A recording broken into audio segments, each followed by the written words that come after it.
Alors, comme à l'accoutumée, un petit résumé hyper rapide de la paracha de cette semaine, très sympathique. Alors, donc vous savez qu'en fait la paracha s'ouvre sur le décès de notre chère Sarah, qui a appris que son fils allait y passer. Donc cette nouvelle, elle l'a tout simplement terrassée.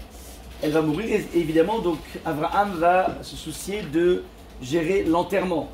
Et l'enterrement implique un lieu de sépulture. Il va donc aller à Hebron, donc la fameuse Meharat Marpella, qui en fait date, dont la date d'acquisition date justement de cette négociation que Abraham va faire avec monsieur Ephron, qui était propriétaire de la terre.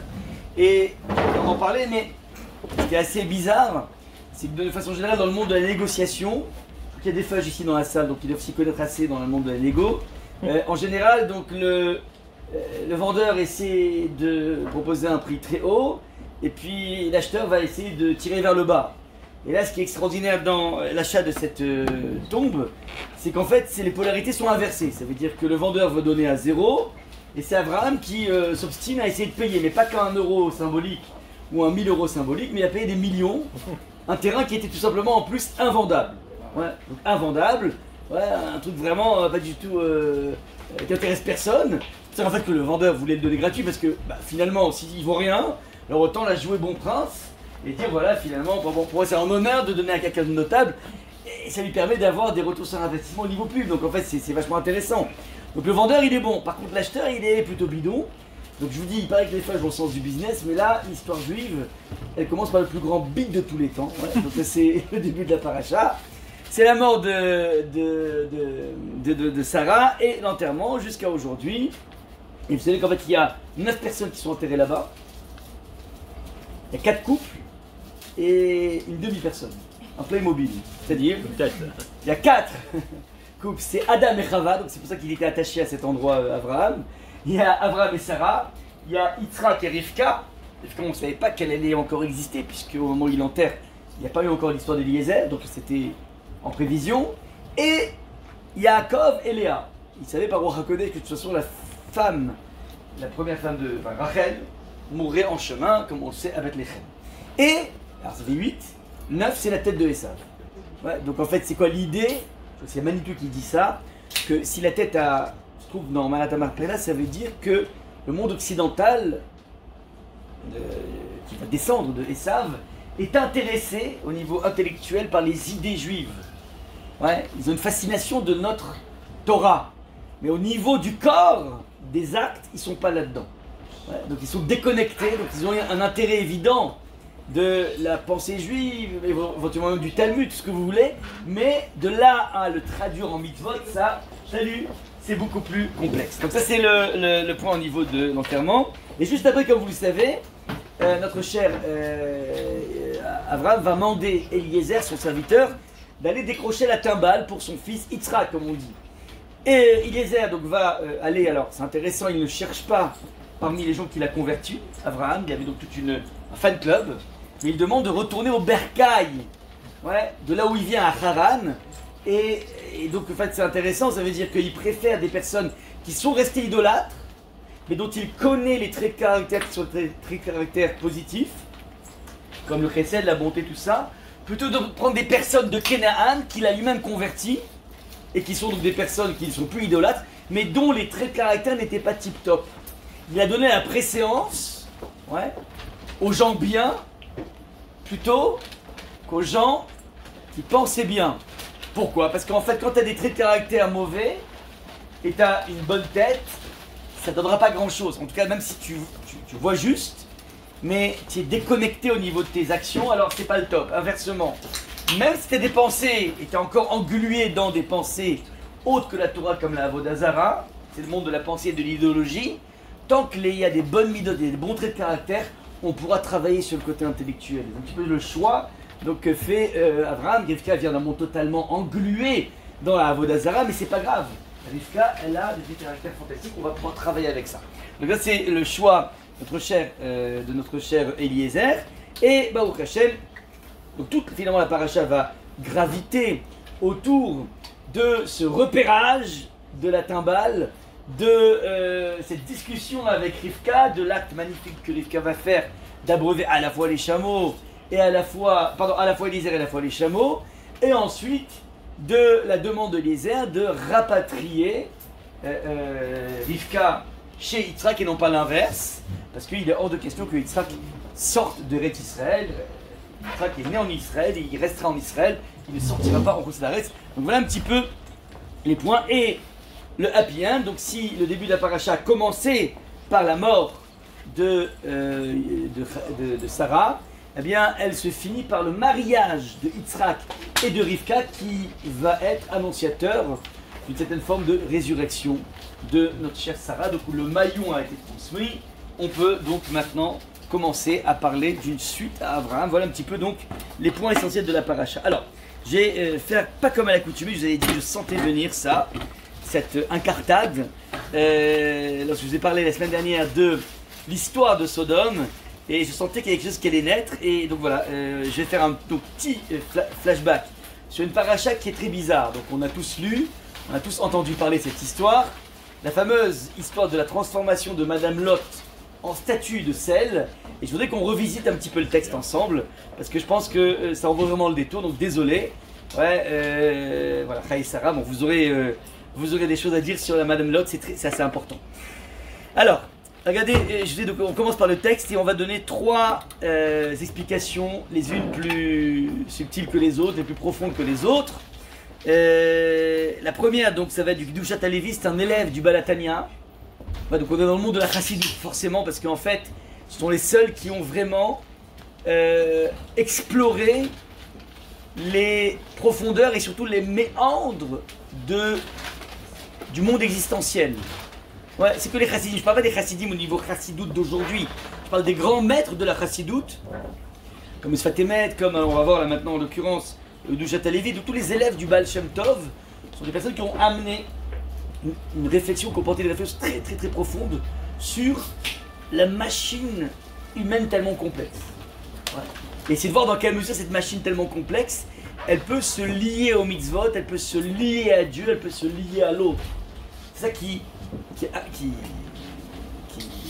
fascine, si vous voulez, tous ces grands maîtres de la chassidut. Alors donc on verra à la fois le Kedushat HaLevi, on verra aussi le Mea Shiluach. Le Shiluach, c'est le rabbi de Ishbitsa, c'est une grande chassidoute qui est aussi basée sur des enseignements extrêmement puissants. Et on finira par le maître du XXe siècle, Viktor Frankl, qui a été éclipsé par Freud, parce que Freud a fait beaucoup de pubs autour de lui. Mais d'après certains, en fait, il est beaucoup plus grand que Freud. Il est contemporain, enfin, même poste. Il est passé par la Shoah, et alors, je vous recommande vraiment ce livre, Retrouver le sens de la vie, c'est assez fascinant. Vous verrez un petit peu pourquoi je passe par Viktor Frankl. Ouais, et qui va nous amener certainement des choses intéressantes par rapport à ce qu'on va voir ici. C'est pas un pirouche hein, sur la Torah, à ma vie, ouais, comme c'est bien clair, mais on retrouve beaucoup d'idées chez lui qui se retrouvent chez les grands maîtres de la Chassidut. Cette fois, je me suis permis de l'amener et c'est vraiment un livre vraiment d'inspiration. Alors, je reprends les ingrédients qu'on a, ce sont les versets de la Torah comme toujours. Le texte nous dit la chose suivante. Donc, moi, Shachar Allah, comme l'aube paraissait, les envoyés pressèrent Lot en disant: debout, emmène ta femme et tes deux filles ici présentes. Si tu ne peux point périr, périr pour les crimes de cette ville. Donc, on sait, c'est imminent, chronique d'une destruction annoncée. Il n'y a pas de destruction planétaire comme au déluge, mais il y a de façon localisée. Hachem avait promis qu'il n'y aurait plus de déluge, mais là il y a un déluge qui va s'abattre de façon localisée sur 5 villes, 4 en l'occurrence. Et on prévient donc Lot. Il y a Lot. Alors déjà, Lot il a 5 filles. Ouais, 5 filles. Il y en a une qui est morte le jour même, parce qu'elle a été attrapée en flagrant délit de Chesed, et donc la Gestapo de Sdom l'a prise et l'a enduite de miel pour la livrer aux abeilles. Donc il ne reste plus que 4. Il y en a 2 qui étaient déjà mariés, et qui, lorsqu'on vient leur annoncer la ville va être détruite, ils se mirent à rire.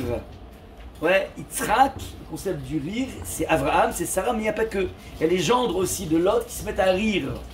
Et donc, ils vont rester sur place, trop attachés à Sodome, avec leur épouse. Donc, il ne reste plus que dans ces 5 filles que 2 filles, qui vont être sauvées avec leur père. Et vous le savez, c'est elles qui vont donner naissance à Moab et Ammon. Dans une relation incestueuse avec leur père, voilà au niveau de la rétrospective de la famille. Maintenant, les anges viennent et disent voilà, vous allez être sauvés. Donc dépêchez-vous de sortir, c'est imminent. La bombe va exploser, le tsunami arrive, ouais. Comme ils tardaient, ils avaient du mal, ouais. Ils avaient du mal à se détacher. Ces hommes le prirent par la main, ainsi que sa femme et ses 2 filles. Donc les anges viennent le prendre, manu militari. L'Éternel voulant l'épargner, ils l'emmenèrent et le laissèrent hors de la ville. Donc Rachi explique pourquoi il veut Hachem sauver Lot, parce qu'il a un mérite. Non pas comme on aurait pu croire, l'extraordinaire Achnasat Tochim qu'il va avoir avec les prétendus hommes qui sont en fait des Melachim, des anges. Et c'est une Achnasat Tochim, donc c'est une hospitalité plus grande, plus périlleuse que celle d'Abraham. Donc moi j'aurais dit ça. Rachi dit autre chose, il dit en fait non.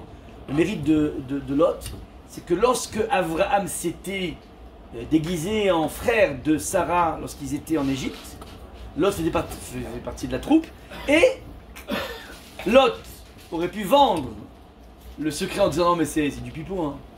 XPTDR, mais c'est n'importe quoi. N'importe quoi, qu'en fait lui c'est le mari d'eux, et il l'a pas fait. Et comme il l'a pas fait, alors il mérite d'être sauvé. Et là, Rav Dessler pose une question extraordinaire, mais je comprends pas, c'est le seul mérite que tu trouves. Qu'un bonhomme qui a été finalement élevé, c'est un neveu, mais il a été élevé par Abraham, il a été nourri, logé, blanchi, il n'a pas vendu son père à la Gestapo, ça s'appelle un mérite? Pas possible. Et Rav Dessler répond une question extraordinaire, il dit, tout le chesed que tu vois, il manque pas de chesed encore une fois, le Lot. Il perd une fille dans le chesed, c'est dingue, ouais. Et il dit un truc incroyable qui est brutal, Rav Dessler, il faut entendre de toute façon, c'est qu'en fait, oui, c'est vrai, il a un chesed incroyable, presque plus grand que celui d'Abraham. Mais tout ça, c'est quelque chose qu'il a acquis de façon familiale. C'est une éducation. J'ai été éduqué comme ça, ouais. Born to chesed. Born to give. Et quand tu es quelqu'un qui a été éduqué d'une certaine façon, il y a moins, entre guillemets, de mérite. C'est comme ça qu'on a toujours fait. J'ai toujours vu comme ça. C'est-à-dire, voilà, j'ai été éduqué, au début, je voulais pas, j'étais plutôt égoïste. Puis finalement, d'une chose à l'autre, je me suis habitué. Et quand tu t'habitues à être hospitalier, tu peux pas faire autrement. Regardez par exemple, c'est intéressant, les mères de famille. Ouais, au fur et à mesure, malheureusement, les enfants se marient. Enfin, malheureusement, au Krachem, ils se marient, disons. Mais des fois, c'est mal vu.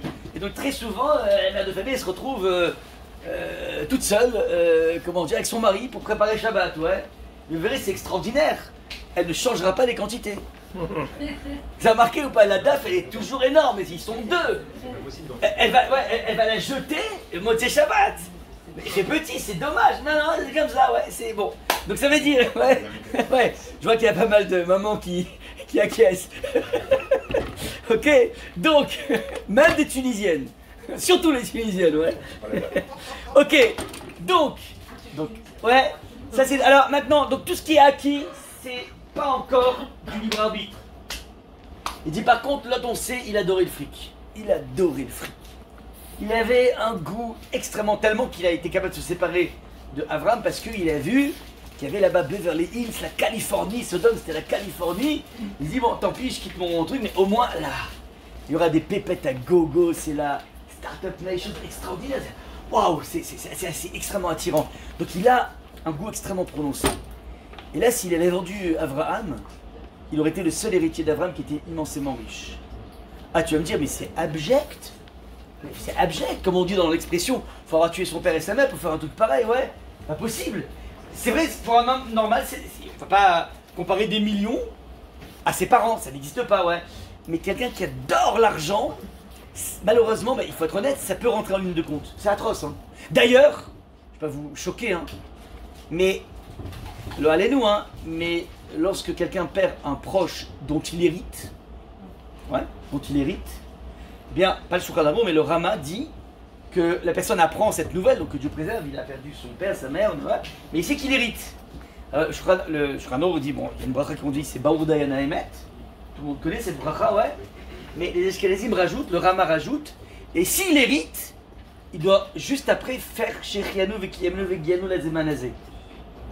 C'est incroyable. Un pied à la. Oui. Le Rama, c'est la halakha. Ashkenaz, ouais. Ashkenaz, il doit faire. S'il hérite. Mais tu dis, mais c'est atroce. Oui, mais qu'est-ce que tu veux? Le Shulchan Aruch, le Rama, il connaît l'être humain. Et donc le bonhomme, il va se retrouver d'un coup du jour au lendemain avec un immeuble dans le 17e. Ouais.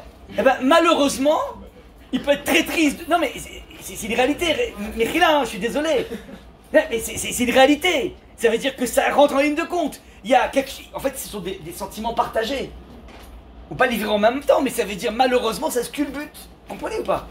Ouais. Non, on n'est pas en train de dire que c'est le syndrome du beau-fils, du gendre ou de la belle-fille qui attendait ça avec impatience. Ça peut-être que c'est évident, peut-être, ouais.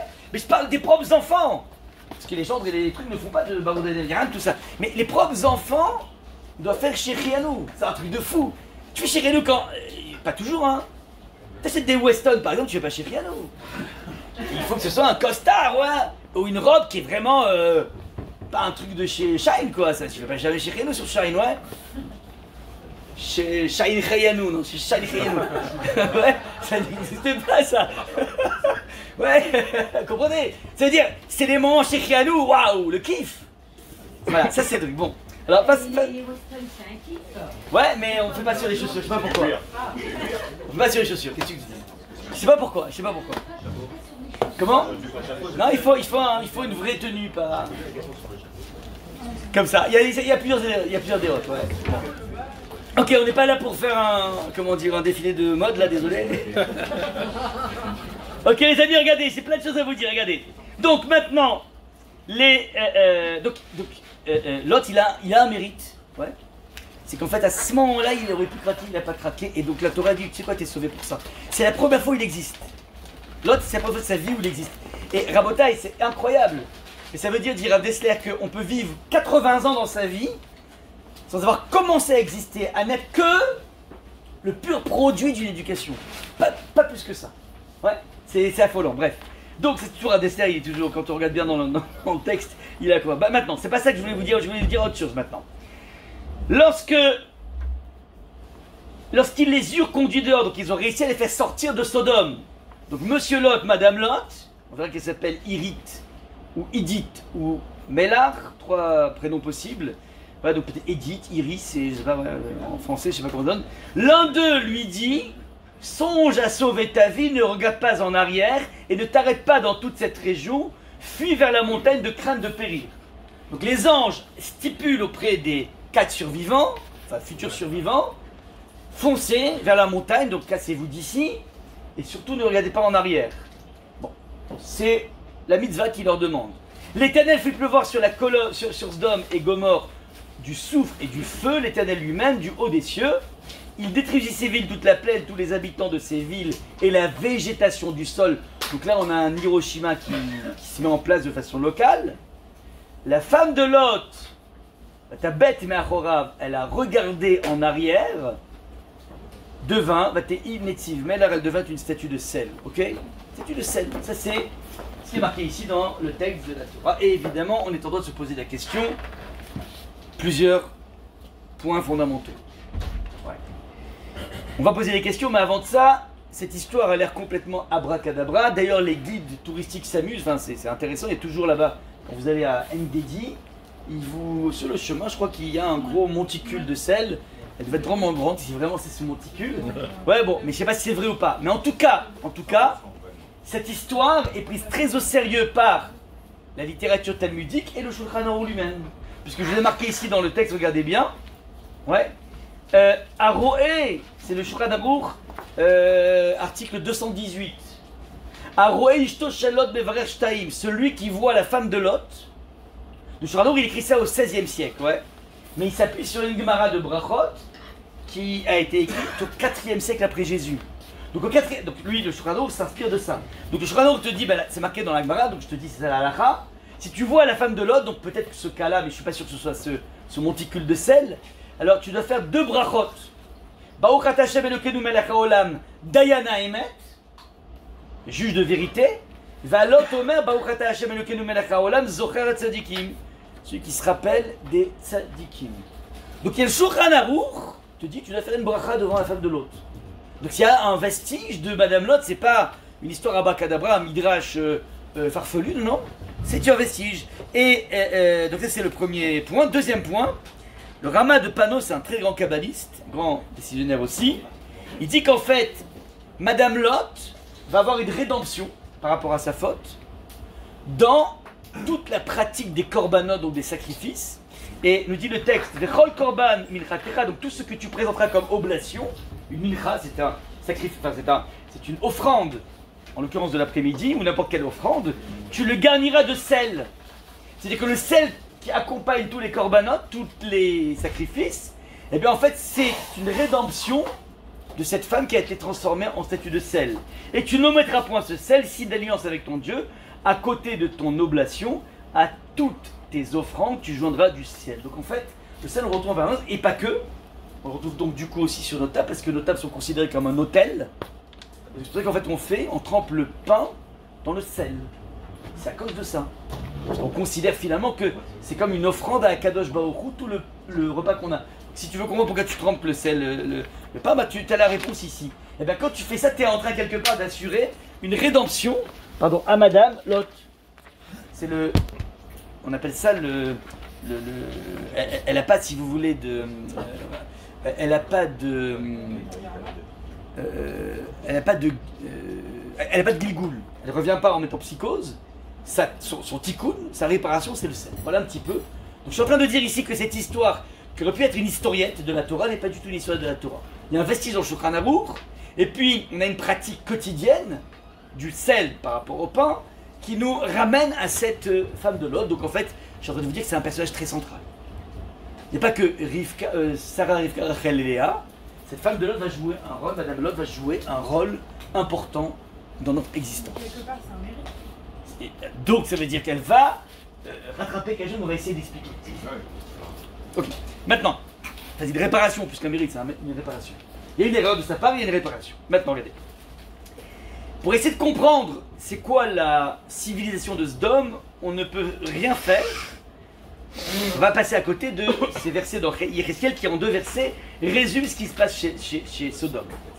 Or voici quel a été le crime de Sodome, ta sœur, on parle de ville ici, l'orgueil d'être bien repu et d'avoir toutes ses aises s'est trouvé en elle et en ses filles. Les filles sont toutes les habitants de Sodome, et elle n'a pas soutenu la main du pauvre et du nécessiteux. Donc, description sociologique de Sodome, c'est une ville, un état, un groupe de personnes qui, Baruch Hashem, Ishtabach Shemon, très bien réussis, sont donc des personnes très aisées, mais qui refusent de prendre en charge the have-nots, ceux qui n'ont pas, les indigents, comme dirait l'autre, les sans-dents, ouais, vous vous rappelez, ouais, donc c'est des personnes qui ont réussi dans leur vie, au niveau financier en tout cas, et qui se refusent de tendre la main aux nécessiteux.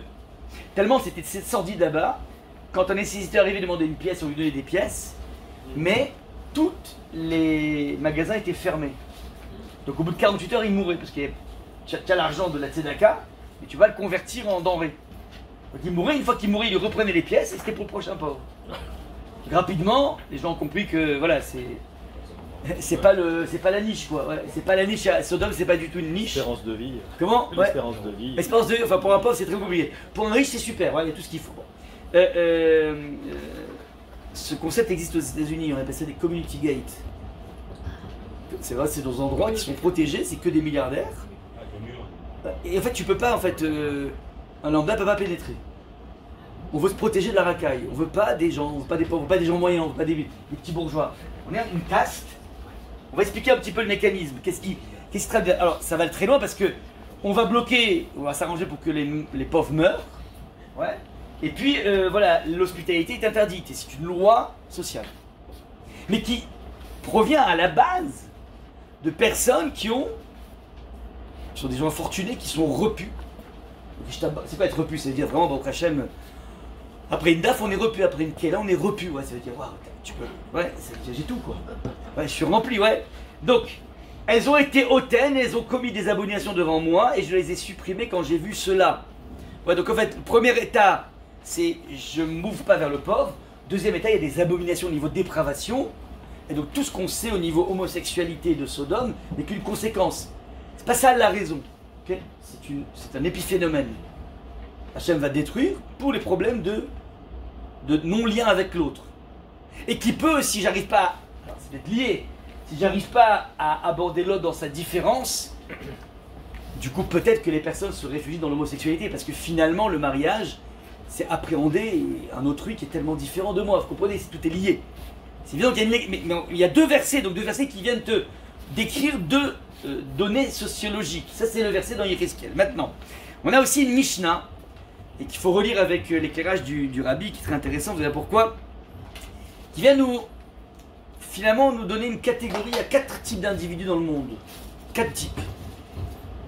8 milliards, 9 milliards, je sais pas combien, là, interroger le chat GPT, là, je sais pas quoi. Combien 8, 9 milliards, comment 8 milliards, ok, 8 milliards, ouais. Non mais le temps que je parle, il y a déjà 100 millions de Chinois qui sont nés, attends. Tous les Indiens. Ah, c'est les Indiens maintenant.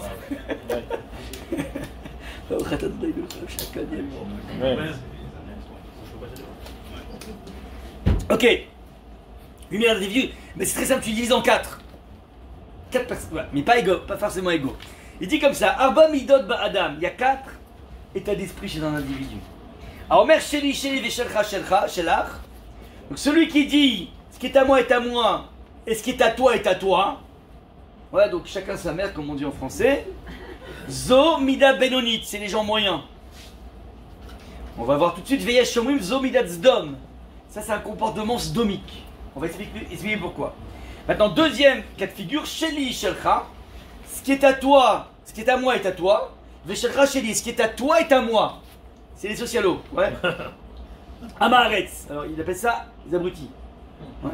Donc c'est une notion de communiste, c'est-à-dire de kibbutz, ouais, c'est des abrutis. Bon. Enfin des gens de la terre, si vous voulez, des gens de la terre, des paysans.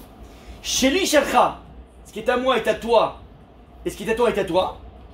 Donc tout ce qui est à moi est à toi, mais ce qui est à toi est à toi, ça c'est le chassid. Ouais, le zélé.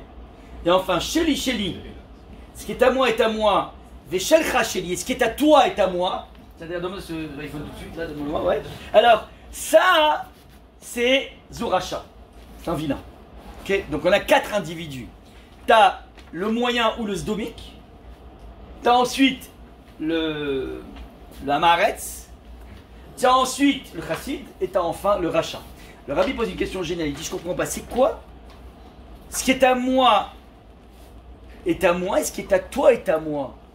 Mais ça, c'est pas un rachat, c'est pire qu'un rachat, c'est pas un homme. Ça, c'est un brigand, quoi. C'est plus l'humanité. Vous comprenez ou pas? On peut dire que ce qui est à moi, ce qui est à toi, c'est le capitalisme. Ok? Bon. On va voir pourquoi on appelle ça aussi Sodome. Mais quand je dis ce qui est à moi est à moi, et ce qui est à toi est à moi, mais alors ça, c'est Al Capone, quoi. C'est pas des. Al Capone, c'est pas des hommes. C'est Poutine, enfin, c'est tout. Donc, alors, il dit le rabbi un truc incroyable.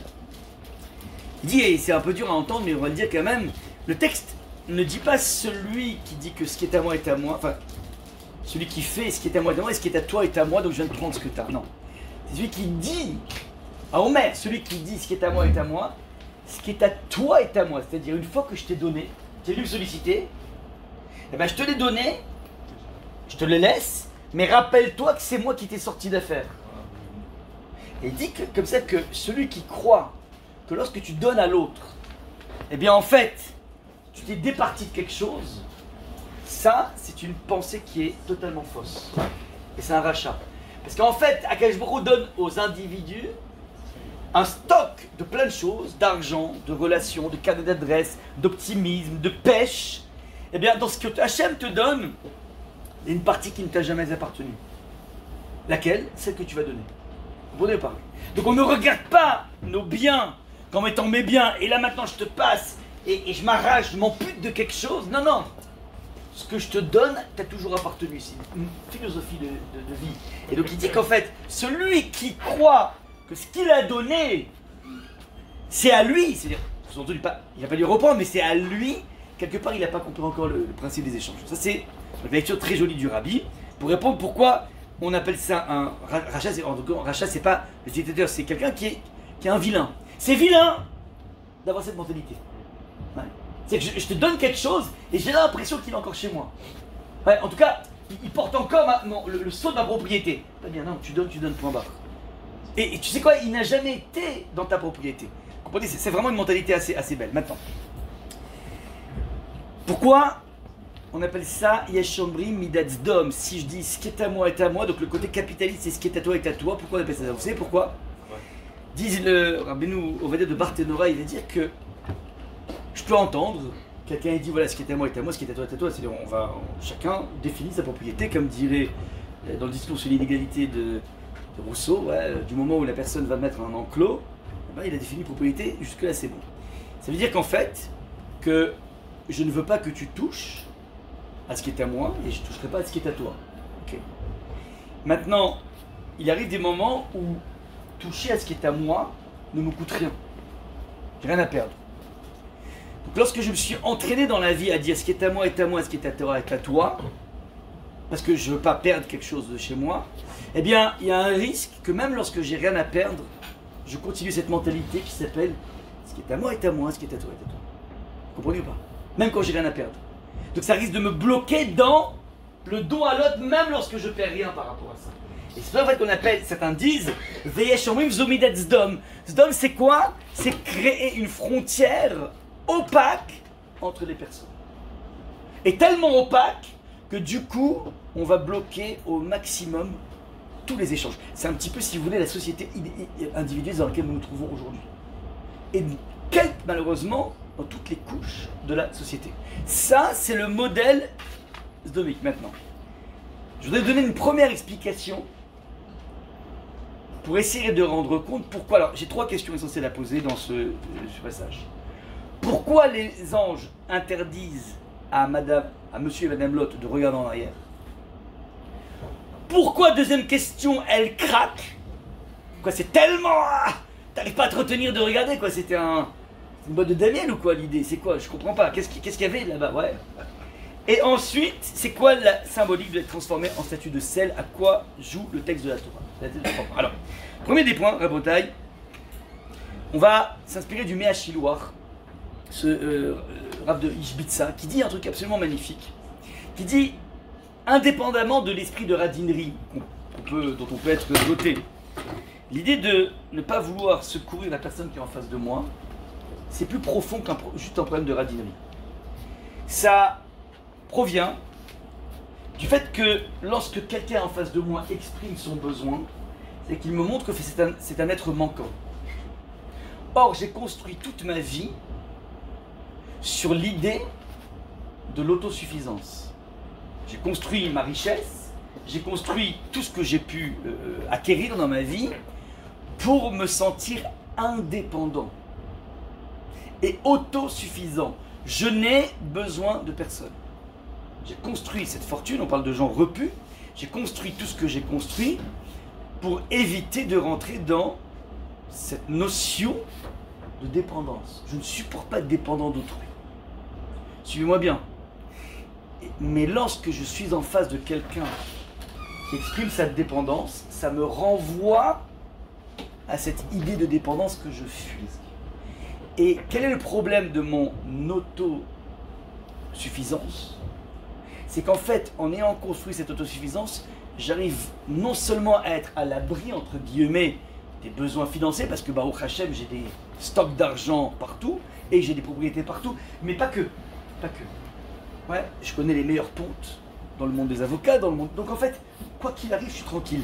Et bien cette mentalité-là est une mentalité donc, qui est vraiment ultra-capitaliste, si vous voulez, est une mentalité qui, quelque part aussi, est un moyen de s'affranchir de Dieu. D'être autosuffisant même par rapport à Dieu. C'est une façon subtile de se prendre pour Dieu. Et lorsque je suis en face de quelqu'un qui exprime son manque, quelque part, ça me renvoie au fait que j'ai beau m'être construit toute une story d'autosuffisance, mais au bout du compte, au fond de moi, c'est un leurre. C'est un mirage, cette autosuffisance, parce qu'on sait pertinemment que on est d'une fragilité extrême. Regardez au combien l'homme le plus riche du monde est d'une fragilité extrême. Je parle de Elon Musk, ouais. Le bonhomme, il a quand même 1000 milliards de dollars, donc je t'abarre chez moi au niveau financier, ouais. 1000 milliards, non? C'est pas lui qui a... Oui, oui, sur 10 ans. Ouais, sur 10 ans, il y a 1000 milliards, ouais. Donc il a dépassé les 500 milliards, ouais.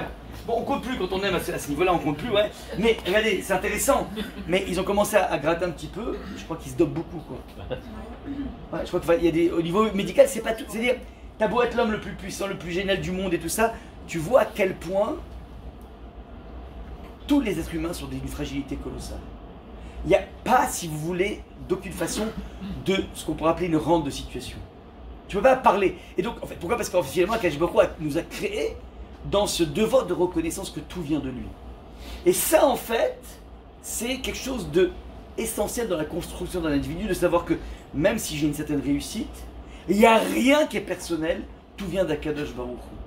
Donc je répète, la personne repue, lorsqu'il voit la personne non repue qui demande, ça lui fait un rappel du fait que lui aussi, au bout du compte, même si au niveau financier ça va, il y a des tonnes de domaines dans lesquels il est aussi un être manquant. Je vous ai amené ici ce verset fondamental qui touche à la relation de couple et qui peut aussi expliquer pourquoi la conséquence de ce rapport capitaliste à la vie, j'ai rien contre les capitalistes, attention, mais juste vous dire, cette idée, ouais, peut amener aux dérives et aux dépravations dont on parle dans ce dôme. Regardez ce que dit le texte de la Torah lorsqu'il parle de la création du couple. Il dit le texte, Vayomer Hashem Elokim Lotov Yotadam Levado et Seloezer Kenegdo. Il n'est pas bon que l'homme soit isolé, je lui ferai une aide contre lui. Donc Hachem fait un constat, l'homme tout seul c'est pas bon, je vais lui faire une aide contre lui. Et les commentateurs posent des questions, en quoi c'est pas bon? Qu'est-ce qu'il y a de pas bon alors? Si on dit parce qu'il est seul, j'entends, mais le problème c'est qu'en fait d'après la tradition midrashique, l'homme n'est pas né seul, il est né en mode siamois avec son épouse. Zachar ou Nekeva, masculin et féminin en même temps. Donc, comme deux êtres siamois, Hachem va opérer une césure pour mettre l'un en face de l'autre. Donc ni l'homme avait un besoin de compagnie puisqu'il avait déjà son épouse, ni l'homme n'avait besoin de son épouse pour procréer puisqu'elle était déjà là. Donc quel est l'intérêt de les mettre l'un en face de l'autre? Élément de réponse donné par Rashi Lotov, vous connaissez ce Rashi par cœur. Chez le Yom Rouge, te reshiot yeshba olam, de peur qu'on en... Donc si l'homme était resté dans sa solitude, dans son unicité, on va dire, ouais, eh bien, on aurait pu, enfin, l'homme aurait pu caresser l'idée qu'il existe deux sphères dans le monde. La sphère haute et les sphères basses. Les sphères élionotes, les supérieures et les sphères inférieures. Hachem gère les sphères supérieures. Et il n'a pas d'hirachi de Batzoug, il n'a pas de compagne. Il n'a pas d'épouse, Hachem. Hachem, il est Hachem, point barre. Et l'homme en bas, aussi, c'est intéressant, il est dans les sphères inférieures, et lui aussi, il est unique. Et donc, l'homme pourrait, dit Rashi, se prendre pour un presque Dieu. Donc on va créer un système duel de, pas un mais deux, pour que l'homme réalise qu'il n'est pas Dieu. C'est-à-dire que toute l'aventure du mariage, c'est prendre conscience que je ne suis pas autosuffisant. Vous entendez ou pas? Le mariage par excellence, c'est l'aveu que j'ai besoin de toi. D'où la difficulté aujourd'hui de célibataires qui sont, au Hachem, repus, ouais, avec leur studio, leur TC décapotable, leur stock exchange dans les plus belles sociétés du Nasdaq, et à Paris, qui plus est, donc dans lequel, au Hachem à Paris, toutes les 15 jours à peu près, tu as un nouveau restaurant caché à Levallois à peu près. Ouais. Donc ouais, il y a plein de choses, on s'ennuie pas quoi, au Hachem on s'ennuie pas, ouais. Et les théâtres, et les expositions, et les soirées à droite, et les soirées à gauche, pourquoi pas les conférences sur le couple, c'est génial, ouais. Donc là tu t'ennuies jamais quoi. Ouais, donc en fait t'es pas manquant. Et je vous dis, c'est pas de la blague, hein. Moi je parle avec des filles super, avec des garçons super, ils sont pas manquants. En tout cas, ils se sentent pas manquants. Ils sont dans un leurre. Ils sont dans ce leurre des gens repus, vous comprenez ou pas? C'est exactement ça. Ça veut dire qu'en fait, on rentre dans un piège dans lequel tu crois qu'en fait t'as pas besoin de quelqu'un. Et là, le pauvre qui est en face de moi me ramène à cette condition humaine que même si t'es peut-être repu au niveau fric, mais t'es repu au niveau sentimental, t'es repu au niveau équilibre psychique, t'es repu au niveau construction de ta vie. Non! Personne ne peut dire ça, il y a des millions de choses, il y a tellement de champs de réalisation. Et donc, c'est ça qui me gêne. Il me détourne de ma story, ce pauvre, vous comprenez ou pas? Donc je veux l'évacuer. Vous comprenez ou pas? C'est pas qu'un problème de radinerie. C'est autre chose, ou peut-être maintenant la radinerie peut-être se superpose à ça. Mais on va pas dire qu'une génération entière est radine. Dans une population, tu vas avoir des radins, tu vas avoir les gens qui sont introvertis, les gens qui sont extravertis. Quelqu'un qui n'est qu'extraverti, il sera pas radin a priori. Maintenant il habite à Sdom, il devient radin. C'est pas de la radinerie, c'est une philosophie d'éviter le rapport à l'autre. Donc vous comprenez pourquoi, lorsque Lot il reçoit ses invités, il y a toute la ville Minahar Vadzaken, du plus jeune au plus vieux, qui vient et qui dit vas-y, sors-nous tes invités, qu'on puisse les essayer au niveau sexuel.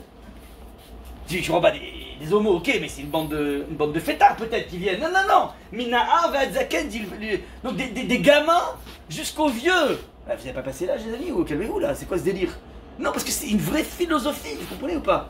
C'est ça le principe de cette philosophie. Donc ça c'est le point. Donc le rabbi de Ishbitsa, il te dit que la société de Sodome est une société qui s'est construite sur cette négation de l'autre parce que je veux pas sentir que j'ai une dépendance par rapport à Dieu. Maintenant ce qui est extraordinaire, c'est qu'en fait Sodome est aux antipodes du début de la paracha. Vous vous rappelez que Abraham il a une tente avec 4 ouvertures pour s'ouvrir à l'autre. Et Abraham, c'est incroyable, va aller plaider pour Sodome. Je sais pas si vous imaginez. Il est exactement dans le modèle complètement inverse de ce qu'il est dans sa vie. Il va essayer de les défendre devant Hachem. Ça, c'est l'équilibre de cette paracha. Ça, c'est donc le premier sens. Deuxième sens, regardez. Amené donc par le Kedushat HaLevi. Le Kedushat HaLevi dit donc forcément, s'il y a une vestige dans le Shulchan Arour, s'il y a des versets qui parlent du sel de Madame Lot, c'est qu'en fait, Sodome, c'est pas une histoire ancienne. C'est une histoire nouvelle. C'est une histoire présente. On a tous à l'intérieur de nous quelque chose qui s'appelle le Sodome. C'est quoi ce Sodome? Il dit en fait que c'est toutes ces pensées négatives qu'on a sur nous-mêmes. C'est la partie sodomique à l'intérieur de nous. C'est-à-dire que on travaille avec nous des échecs, on travaille avec nous des vexations, on travaille avec nous des moments complexes, on travaille avec nous des balafres. On a dans notre passé beaucoup de choses. Notre CV sentimental, notre CV psychique est un CV complexe. Ouais, complexe. Maintenant, toutes ces tâches que je véhicule à l'intérieur de moi peuvent se convertir chez moi dans une haine de moi-même. Je peux avoir des angoisses qui sont liées à pas mal d'événements traumatiques que j'ai pu vivre dans mon existence. Et, dit le Kedushat HaLevi, parfois on est dans des moments de sérénité, des moments d'exaltation, qui pourrait être par exemple la sortie de Madame Lot de la ville de Sodome, c'est-à-dire qu'on va échapper à la mort imminente. Et dans ces moments d'exaltation, on est capable de saper tout cela en faisant rejaillir à l'intérieur de nous une vision de nous atrophiée. Donc on a, si vous voulez, de façon intuitive et presque mécanique à l'intérieur de nous, une faculté de mettre en place de l'auto-sabotage. C'est ce qu'on appelle le regard en arrière de Madame Sodome. C'est-à-dire qu'on pourrait vivre un moment extraordinaire des rescapés qui vont fuir ce monde complètement fou. Ils savent que c'est un monde fou. Ils viennent de perdre une fille. Donc on a une chance maintenant, on a une sorte de canal qui nous amène vers autre. Et elle, la faculté de regarder en arrière, c'est de rester trop attaché à cette lucidité que j'ai sur moi-même, qui sont toutes mes aspects, toutes mes zones d'ombre, tous mes aspects négatifs. Ça, c'est ce que veut dire ici le maître. Et donc, ce sont des voix qui viennent nous saper dans n'importe quelle occasion. Tu peux être tranquille avec ton épouse, tu peux être tranquille avec ton mari, tu peux être tranquille avec tes enfants dans une table de Shabbat. Puis d'un coup, donc, tout se passe bien, on pourrait être dans une quiétude incroyable. Puis d'un coup, il y a quelque chose qui te revient. Et ce qui revient vient tout simplement saper les moments d'osmose qu'on pourrait vivre dans notre existence. Tu peux l'avoir dans ton entourage, tu peux l'avoir dans ton rapport à Dieu. Tu peux être dans une amida dans laquelle tu es exalté, puis d'un coup il y a une conscience de toi qui va jaillir en disant mais comment tu oses parler à Dieu avec toutes les bêtises que tu as pu faire? J'en vaux pas la peine, je suis pas à la hauteur. Ces ingrédients de haine de soi qui remontent sont le Sodome, c'est-à-dire c'est la faculté de regarder en arrière, c'est-à-dire dans mon histoire, et qui viennent tout simplement saper complètement un équilibre de vie. Alors regardez comment c'est intéressant, ce type de moments-là sont des moments que tu peux identifier, parce qu'en fait la ligne de démarcation est la suivante. C'est important dans la vie de ne pas se faire une idée fausse de soi-même, de ne pas s'y croire, ouais, de ne pas croire qu'en fait voilà d'un coup je me sens bien, donc tout va bien. On a le droit de se dire attention mais 2 secondes, la vie n'est pas forcément si belle que ça. On a le droit d'avoir un regard un petit peu mûr sur notre existence. Mais la différence est que très souvent, lorsque ce type de pensée négative sur nous-mêmes nous envahissent, en général, on sent que c'est pas des... C'est vraiment enfin, tu peux détecter qu'il s'agit ici du Yetzer Hara. Vous savez pourquoi? Parce qu'en fait, ce sont des pensées qui ne sont que négatives. Elles ne viennent pas me juger, ces pensées, dans une objectivité, en disant oui, j'ai fait telle et telle bêtise, j'ai fait tel et tel, j'ai fait tel et tel dérapage, mais de l'autre côté, ouais, à l'intérieur de toi, tu peux te dire, quand tu fais une introspection, donc là, ça va pas, mais ça c'est bien. Ouais, donc tu peux avoir un regard qui est plus objectif sur toi-même. Lorsque tu sens que tu es envahi par un regard totalement, absolument négatif sur toi-même, c'est le signe que tu es sous l'emprise de ce Sodome, c'est-à-dire que tu es en train de regarder en l'air comme madame, au lieu de profiter de cette dynamique de vie. Alors, je donne des exemples, tu es dans un repas familial, tout va bien, on a un bonheur incroyable, et puis d'un coup, boum, il y a quelque chose qui est en train d'émerger chez toi, de jaillir à l'intérieur de toi. Quand tu vois que tout est négatif, c'est révélateur que tu es sous l'emprise d'un Yetzer Hara. Donc l'idée est la suivante par rapport au sel, ouais, c'est que le sel, ouais, c'est quoi cette huile sel, c'est-à-dire qu'elle n'est que sel. Eh bien, elle n'est que sel parce qu'en fait, dans ce regard qu'elle porte sur Sodome, elle est en train d'aspirer tout le mal de Sodome dans sa fuite vers l'extérieur. Elle n'est pas capable d'aller ce qu'on appelle de l'avant. Elle a un regard en arrière. Maintenant, le sel a une valeur dans la Torah qui s'appelle il est là pour accompagner un korban. On l'a vu dans le verset. C'est quoi l'accompagnement? Ça veut dire le sel, c'est ce qu'on appelle un tavlin, une épice. Le propre d'une épice, c'est d'accompagner un plat de résistance ou un plat quel qu'il soit. Et donc il est forcément dans une quantité minoritaire. Il ne fait qu'accompagner. Si vous prenez un repas de sel, c'est juste impossible. Les personnes qui boivent, qui sont échouées là-bas, ils ne peuvent pas boire de l'eau de mer. Heureusement, excusez-moi l'expression, ils boivent des urines plutôt que de boire de l'eau de mer. Donc le sel en tant que tel, c'est impossible. Mais le sel doit, oui, accompagner une aventure de korban. Korban en hébreu, ça se dit comment? Ça se dit, c'est le sacrifice, il vient de la racine karov qui veut dire proche, à proximité. Toute personne qui veut créer de la proximité à l'intérieur de son couple, à l'intérieur de sa relation avec Dieu, avec ses parents, est obligée d'avoir un petit grain de sel, ouais, qui est là pour être conscient et authentique dans son rapport à l'autre. Je ne suis pas dans un fantasme dans mon rapport à l'autre, ça veut dire j'ai conscience de tous les défauts. Mais ils ne sont pas là en train de me submerger, donc ils ne font qu'accompagner ma démarche. Je répète, je peux être devant Akadosh Baruch Hu, dans une exaltation, et une exaltation dans laquelle je ne suis même plus moi-même. Ça, c'est pas bon. Il faut être capable d'être soi-même, mais pas d'être submergé par une conscience de soi trop négative, qui va m'empêcher de parler à Dieu. Pareil dans toutes les relations humaines, si j'avance avec ce que j'ai appelé la haine de soi-même, quelque part je ne peux pas lier quoi que ce soit avec l'autre. Ça c'est la symbolique de Madame Lot, donc je répète, qui devient une statue de sel parce qu'en fait dans cette épopée extraordinaire, qui aurait pu être un moment de proximité avec son mari, une proximité avec Akadosh Baruch Hu, elle décide d'importer toute la négativité et la mettre en face d'elle. Ça c'est le principe, la symbolique du regard vers l'extérieur. Ça c'est donc ce que nous dit le Kedushat HaLevi. Dernier point que je voulais voir avec vous. Donc voilà, retrouver le sens de la vie, c'est Victor Frankl. C'est une personne qui était dans les camps de la mort et qui a observé beaucoup les humains là-bas. Il a dit la chose suivante, donc c'est extrêmement intéressant. Nous sommes sortis dans les camps de la mort. Alors d'abord, ceux qui ont été lessivés par la maladie, par le froid, je ne parle pas de ceux-là, donc ils sont morts donc, lorsque la couche physique ne marchait pas. Mais parmi ceux qui résistaient au niveau physique, ouais, alors ceux qui ont réussi à s'en sortir, parce qu'après, les gens devenaient, j'entends dans des déments, ça veut dire après c'est fou ce qu'ils vivaient, ouais, même lorsqu'ils avaient la capacité à s'en sortir au niveau physique, malheureusement beaucoup sont morts parce que au niveau psychique c'était impossible à vivre. Ouais. Ceux qui sont sortis, dit-il, c'est ceux qui, dans ce monde complètement absurde, ont réussi à donner un sens à leur existence. Un sens aussi simple soit-il que, par exemple, de me dire, voilà, je prends une petite miche de pain rassis et une partie, je vais la donner à l'autre. Chaque jour, je donne un petit peu à l'autre. Donner un sens à son existence. Je vais être là un petit peu pour l'autre, même ça a l'air totalement absurde parce que finalement, tu n'as pas suffisamment pour toi, mais je décide de donner un sens dans mon existence. Donc, il a observé les gens qui ont mis en place des démarches dans les camps de la mort et qui ont réussi à sortir. À partir de là, donc, il a créé cette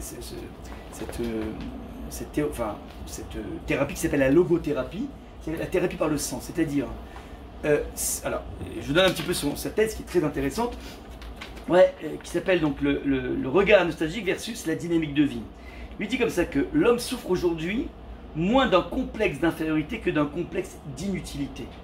Traduction, si je ne suis pas inscrit dans un projet extrêmement clair qui occupe toutes les heures de ma journée, quelque part je vais être en face d'une sensation de vide.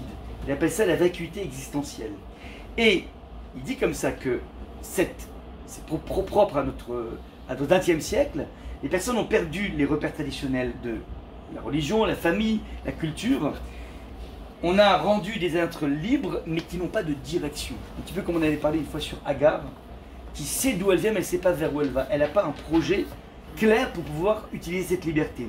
Et il dit comme ça que lorsque tu sens un vide à l'intérieur, en d'autres termes, il est en train de dire que finalement, le XXe siècle a d'une certaine façon tué la spiritualité, donc a départi une grande partie de la population d'un sens dans leur existence, et donc ils cherchent des compléments qui sont les plaisirs, le pouvoir, la consommation, la sexualité, le travail excessif, les addictions. Tout ça, c'est le corollaire d'une sensation de vide existentielle. Petite parenthèse, nos enfants, étant donné qu'ils sont nés dans une société dans laquelle il y a très peu d'efforts, l'effort est très peu valorisé, donc c'est pour ça que les enfants sont de plus en plus, comment dire, en train d'aller regarder les choses qui sont, enfin en tout cas, d'aller pratiquer. Il y a de plus en plus de cigarettes aujourd'hui, de plus en plus de shit aujourd'hui, parce qu'en fait finalement c'est une civilisation qui est vide, et qui est remplie par des odeurs, par n'importe quoi. Donc là c'est le phénomène sociologique qu'il observe. Et il dit comme ça que ce que l'homme cherche avant tout, ce n'est pas le plaisir et le pouvoir, mais c'est le sens. Et il dit donc finalement, dans une société qui a été, qui est connectée de toutes ces valeurs, alors c'est quoi le sens? C'est toujours trouver une direction. Je vous rappelle toujours que Ani, le jeu en hébreu, vient de An, Ani vient de An qui veut dire la direction. Tu n'as d'identité qu'à partir du moment où tu es capable d'avoir un projet dans ton existence. Et ceci à n'importe quel âge, à n'importe quelle phase de ta vie, si tu n'as pas une direction claire vers où tu vas, quelque part tu vas côtoyer ce vide existentiel qui va t'obliger à avoir ce regard en arrière, c'est-à-dire un regard sur ce vide profond qui est à l'intérieur de moi. Ça c'est le mécanisme qui se fait. Alors lui il dit en fait finalement qu'il y a trois axes dans lesquels on peut combler ce problème, soit dans la création, ce que tu fais, ce que tu réalises, soit dans multiplier des expériences, ce que l'on vit, notamment l'amour, la beauté, la nature, pardon, excusez-moi, et enfin dernière chose, le regard que je porte sur mon existence, qui est un regard, il disait comme ça que, non, j'ai plus la référence, mais en tout cas l'idée c'est le regard que je vais porter sur le cadre dans lequel Hachem me met. Il ne parle pas d'Hachem, en tout cas les conditions dans lesquelles je le trouve. En fait, le cadre tu l'as jamais choisi, mais ta réactivité par rapport au cadre tu peux la choisir. Personne n'a choisi d'être dans un camp de la mort, personne ne l'a choisi. C'est subir une histoire, mais ma réactivité par rapport à ce camp de la mort, ça c'est moi qui décide comment je vais orienter ma vie. En fait, c'est un petit peu comme ça qu'il dit qu'une personne peut gérer ce vide existentiel fondamental. Voilà un petit peu donc ce que m'a inspiré un petit peu cette sortie de notre chère Madame femme de Lot. Il y a ces trois points qui coexistent, je pense. Il y a d'un côté ce qu'on a vu, le méachiloir, ça veut dire j'ai une incapacité à voir autre chose que ma zone de confort que je me suis construite, donc elle ne veut pas aborder la sortie, elle veut rester dans ce dôme, c'est son regard. Tu as un regard aussi qui est là pour tout simplement importer toute la négativité que j'ai de moi-même qui m'empêche de mettre un pied devant. Et dernière chose, il y a une confrontation avec le vide existentiel, le vacuum existentiel, la vacuité existentielle, qui doit être comblée par quelque chose. Si tu donnes un sens, une direction en avant, alors tout va bien. Et si tu te réfugies dans tous ces paradis artificiels, tu es condamné tout simplement à être dans un sacerdoté. Voilà un petit peu. Donc c'est quoi le sel dans cette vision? C'est finalement être tout simplement fossilisé. Voilà.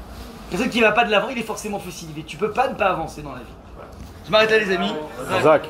Si quelqu'un a besoin d'un